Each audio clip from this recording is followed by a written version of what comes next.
आज पूरी दुनिया में जितने भी मज़ाहिब हैं, सबसे ज्यादा जवानों की तादाद उम्मत मुस्लिमा के पास मौजूद है। लेकिन अफसोस की बात अर्ज कर रहा हूं कि पूरी दुनिया में एक आलमी तहकीकी इदारे के तहकीक के मुताबिक सबसे ज्यादा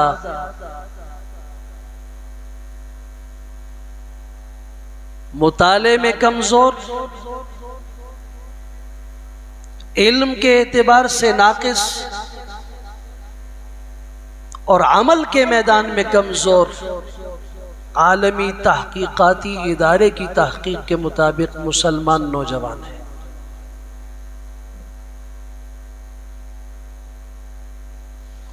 सूरह मोमिनून में